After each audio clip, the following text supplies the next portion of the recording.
Hey guys, Five here with episode number 18 of the West Ham Career Mode on EAFC 24. Last episode, 7 new signings, a lot of rotational players, not really any first team players, apart from the main man Costa in that attacking midfield position. But if you missed the previous episode, go back and watch it.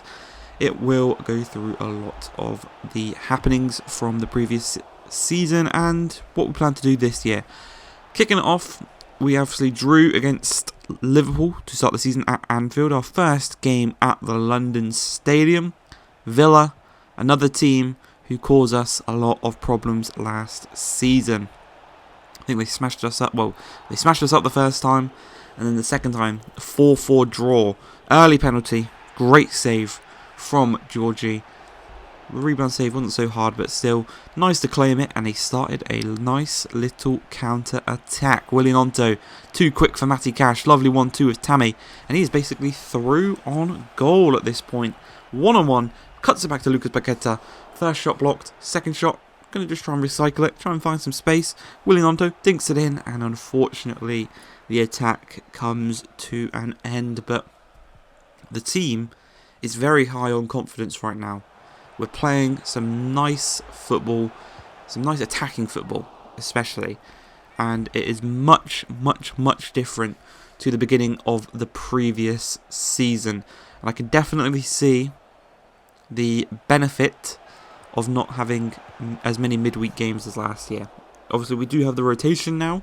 We have the rotation to play midweek games. We just don't have those midweek European games that we had last year because Chelsea got the FA Cup final victory.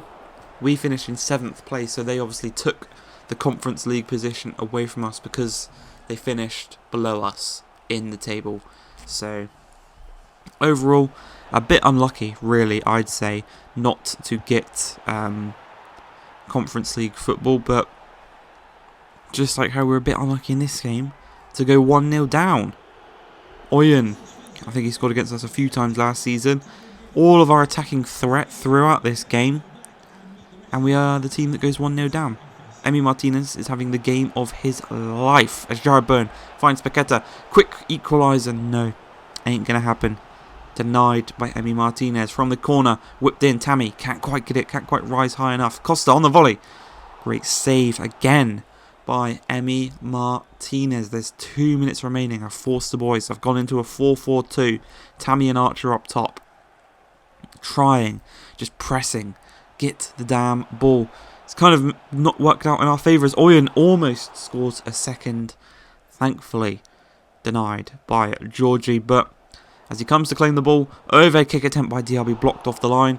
Counter attack, Wan-Bissaka's just charging forward, but the referee blows his whistle. And once again, Aston Villa cause us all the damn problems. We couldn't win. We probably should have won. And as you're going to see here, the XG, 3.9 expected goals for ourselves, 1.3 for Villa. We absolutely smashed them on XG. We were all X, no G. And then, just to make things better, after a loss where we want to bounce back, we've got City at the Etihad. Final game of the season last year was City, 2-1 loss. We actually pushed them right to the very end, but you're looking at their team kind of scroll along the bottom there. It is not a very strong City team. Yes, they've got Haaland and Foden and Son up top. Diaz is still there, Edison, but some of the other players that are sprinkled in are not top quality. They're not Man City quality. So, we're going to take full advantage of that. Early chance from Costa was put just wide, but if we can stop Son and Haaland and co, very difficult task I know, but if we can do it, I put us as favourites for this game. And obviously with the defence that we've got, Tierney, Mavropanos, Aguerd and Wan-Bissaka, that is a top back line, and it is more than capable of stopping their front three. With Tammy playing the ball into Costa, he plays across to Paqueta, great save, denies us the first time round. Costa on the volley the second time round, puts it just wide again. But we are creating chances against the current holders of the Premier League. They can't deal with us. They put out a weakened lineup. They thought, yeah, this West Ham team, it's probably the same one as last year. You know, they've started off probably worse actually than last year after the first 2 games with a draw and a defeat. Last year I think we had a win and a defeat to kick us off, but Tammy receives the ball from Adama Traore, and the reason I started him was because I knew Adama loves a game against City. He always seemed to be the kryptonite for those couple of times that Wolves played City and they beat them. Adama seemed to be the man that just pulled all the strings, and he is doing exactly that. He got the assist for the Tammy goal, and he's got a chance here to score himself, but a great save from Ederson does deny us that chance of doubling our lead and really being in the driver's seat in this game, which we actually, all things considered, we have been so far. We have absolutely smashed them. Similar to the game against Villa, we've had all the chances. Thankfully this time around we've kept Haaland quiet. Another great chance there from Tammy, but the XG for ourselves so far has to be very, very high. And you can see, maybe that's why the City midfield is so weak. It's because they've sold Kevin De Bruyne to PSG. Yeah, he's getting on, but it's Kevin De Bruyne. You know, he's top 3 best midfielders the Premier League has ever seen, I'd say. Controversial, but I'd say that. But we're 1-0 up here. Great save from Georgie. Denies them the chance of getting back onto level terms. We're still 1-0 up, so we still kind of need that second goal if we can find it. They've absolutely dominated us in terms of possession in this second half. It was an early onset kind of offense from us in the first half, and the second half we've kind of died down a little bit. But once again, Adama Traore, the catalyst in getting us our goal as he dinks it in to Costa. 3rd time lucky with this young man. He nods it home. 2-0 to West Ham against Manchester City. I think we're on for a serious threat this year because we've gone to Anfield. We've come away with a point. Probably should have won that one. We've now gone to the Etihad, and we look like we're coming home with all 3 points, as we almost had the chance to make it 3-0 there, just offside. But as the final few minutes of this game tick down, Adama Traore, Bolde, the former Barcelona man, is going to be so thankful that this game is over, because Traore has caused him a nightmare all game long. 2-0 the final score. 3 points for West Ham. Coming home from the Etihad, we've taught Pep a lesson. Just the way it should be. And this year, 9 months on the English scout, we're going to send the Norwegian scout to South America, to Brazil for 3 months. And we're going to send our Spanish scout. He is going to go on over to Serbia for 3 months. Just some random countries, really. But we're not done with the transfers there, because last season, if you remember, when Ansu Fati was on loan at Brighton, he tore us a new one, and I said I wanted to sign him. We've gone to Barcelona. We've come into a conversation with Xavi. 40 million plus. Well, I've got no one to give him. The most we could offer them was 40 million, but unfortunately, we just had to walk away. We didn't have enough money. Maybe come January, but come January, we will have 40 million. So comment down below who you want us to sign, where you think we need to strengthen, if we need to strengthen, what we need to do. 40 million to spend, plus probably a bit more added on from players that we could sell between now and then.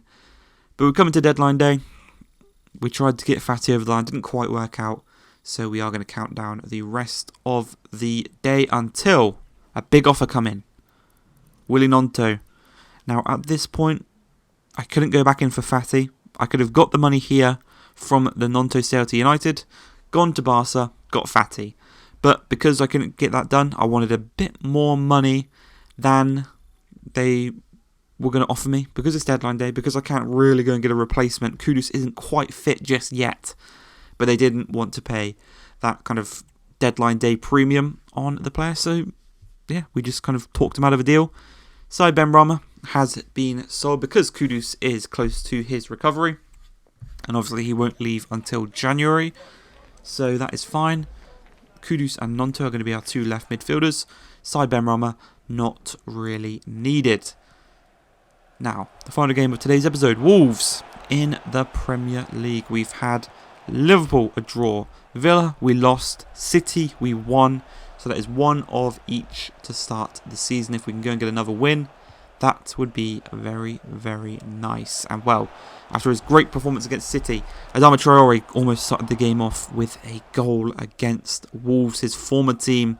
Didn't quite work out though, and they are going to come at us this time. Golovin plays it inside to Cunha, little 1-2, really nicely worked.